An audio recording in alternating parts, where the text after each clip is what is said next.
नमस्कार, जय शिवराय मित्रांनो, आज आपण या व्हिडिओच्या माध्यमातून जाणून घेणार आहोत की नमो शेतकरी महासन्मान निधी योजनेचा पुढील हप्ता म्हणजेच 8वा हप्ता हे कोणकोणत्या शेतकऱ्यांना मिळणार, कोणकोणती कामे करावी लागणार आणि हे कोणत्या तारखेपर्यंत मिळणार हे आपण या व्हिडिओच्या माध्यमातून सविस्तर व डिटेलमध्ये माहिती जाणून घेणार आहोत। तर शेतकरी बांधवांनो, आपल्या चॅनलवरती तुम्ही जर नवीन असाल तर चॅनलला सबस्क्राईब करा, बेल नोटिफिकेशन ऑन करा, जेणेकरून तुम्हाला नवनवीन व्हिडिओचे नोटिफिकेशन पाहायला मिळणार। तर शेतकरी बांधवांनो, काही आपल्याला महत्त्वपूर्ण कामे करायचे आहे, कारण की देवेंद्र फडणवीस सरांच्या माध्यमातून काही मोठे बदल करण्यात आलेले आहे। तर ते कोणकोणते मोठे बदल आहे? तर सर्वात प्रथम मी तुम्हाला 3 महत्त्वाची कामे सांगणार आहे आणि त्यानंतर काही जे मोठे बदल करण्यात आलेले आहे ते सुद्धा मी तुम्हाला सांगणार आहे। तर आता ती 3 कामे कोणती महत्त्वाची करायची तर ऐकून घ्या आणि सविस्तरमध्ये ऐका, कुठेही स्किप नका करू। तर शेतकरी बांधवांनो, सर्वात प्रथम काम म्हणजे लँड रेकॉर्ड। ज्या शेतकऱ्यांचं लँड रेकॉर्ड नो असेल त्यांनी लवकरात लवकर लँड रेकॉर्ड येस करणे गरजेचे आहे, अन्यथा तुम्हाला नमो शेतकरीचा पुढील जो हप्ता आहे म्हणजेच 8वा हप्ता हे तुम्हाला तुमच्या बँक खात्यामध्ये जमा होणार नाही, तुमचा हप्ता होल्ड करण्यात येणार। तर सर्वात प्रथम तुम्हाला बेनिफिशरी स्टेटसवरती जायचं आहे। आता त्याच्यावरती कसं जायचं? सर्वात प्रथम आपल्याला क्रोमवरती PM गव्हर्नमेंट इन असं तुम्हाला सर्च करायचं आहे, किंवा तुम्ही PM किसान हे सुद्धा सर्च करू शकता। तिथं सर्च केल्याच्यानंतर तुम्हाला सर्वात प्रथम एक पहिली साईट ओपन होणार PM किसान, त्याच्यावरती क्लिक करायचं।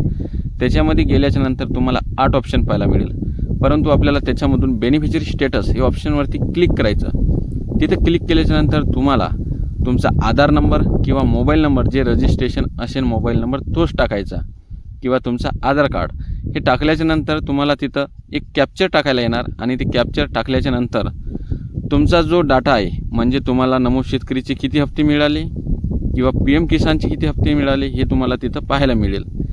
त्याच्याच खाली तुम्ही थोडेसे गेले की तुम्हाला तिथं पाहायला मिळेल लँड रेकॉर्ड, आधार सीडिंग आणि KYC हे 3 ऑप्शन तुम्हाला पाहायला मिळेल। तर आपल्याला सर्वात प्रथम जो ऑप्शन आहे तो म्हणजे लँड रेकॉर्ड। ज्या शेतकऱ्यांचं लँड रेकॉर्ड येस असेल त्यांना कोणतीही काम करायची गरज नाही, परंतु ज्या शेतकऱ्यांचं लँड रेकॉर्ड नो असेल त्यांना लवकरात लवकर कृषी सहाय्यकाकडे जाऊन ही यस करणे गरजेचं आहे, अन्यथा तुमचा हप्ता होल्ड होणार। तुम्हाला तिथंच दुसरं काम करायला मिळेल, तो म्हणजे आधार सीडिंग। ज्या शेतकऱ्यांचं आधार सीडिंग नो असेल त्यांनी लवकरात लवकर CSC सेंटरच्या माध्यमातून आधार सीडिंग यस करणं गरजेचं आहे, अन्यथा तुम्ही जर तो केलं नाही तर तुम्हाला हप्ता येणार परंतु तुमचा हप्ता होल्ड करण्यात येणार, म्हणजे तुम्हाला तो हप्ता तुमच्या बँक खात्यामध्ये येणार नाही। तिसरं काम म्हणजे तुम्हाला KYC ही KYC करणे गरजेचं आहे। PM किसान असो किंवा नमो शेतकरी असो, या दोन्ही योजनेसाठी तुम्हाला KYC करणं गरजेचं आहे। त्याचबरोबर सर्वात जे काही मोठे बदल करण्यात आलेले आहे तो म्हणजे एका घरामध्ये जर 2 व्यक्ती लाभ घेत असेल तर फक्त आता एकालाच लाभ मिळणार, परंतु कोणाला लाभ मिळणार? ज्या घरामध्ये पती पत्नी लाभ घेत असेल तर एकाच जणाला लाभ मिळणार, परंतु तुमच्या घरामध्ये पती पत्नी किंवा 18 वर्षाखालील जर मुलगा असेल तरीसुद्धा एकालाच लाभ मिळेल, परंतु त्याच्यामध्ये जर तुमचा मुलगा किंवा मुलगी 18 वर्षावरील असेल तर तुमच्या घरामध्ये 2 किंवा 3 लाभ मिळू शकतो। हे काही मोठे बदल करण्यात आलेले आहे। त्याचबरोबर आता बऱ्याचशा शेतकऱ्यांच्या माध्यमातून आपल्याला एक प्रश्न विचारण्यात येत होता की नमो शेतकरीचा हप्ता मग कधी येणार? तर आता तुम्हाला जर सांगायचं झालं तर काही महिने झाले, म्हणजे 6 महिने पूर्ण झालेले आहे आणि शेतकऱ्यांच्या बँक खात्यात अद्यापही नमो शेतकरीचा हप्ता हे जमा करण्यात आलेला नाही आहे। तर आता येणाऱ्या पुढील 7 ते 8 दिवसामध्ये म्हणजेच 23 तारखेच्या दरम्यान, 23 जानेवारीच्या दरम्यान हा हप्ता सर्व शेतकऱ्यांच्या बँक खात्यामध्ये जमा होणार आहे। आता बऱ्याचशा सोशल मीडियाच्या माध्यमातून असं सुद्धा सांगण्यात येतं की नमो शेतकरीचा 8वा आणि 9वा म्हणजे दोन्ही हप्ते एकत्र येणार।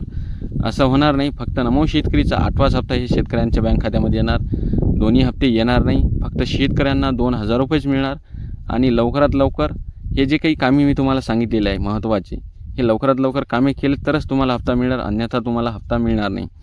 तुम्हाला आपल्या चॅनलवरती कशी माहिती आपण दिलेली वाटली कमेंटमध्ये कळवा। चॅनलवरती जर नवीन असाल तर चॅनलला सबस्क्राईब करा। शेतकरी मित्रापर्यंत हा व्हिडिओ जास्तीत जास्त शेअर करा, कारण की कोणत्याही शेतकऱ्यांचा हप्ता थांबला नाही पाहिजे। तर कशी माहिती वाटली ते कमेंट बॉक्समध्ये कळवा। धन्यवाद।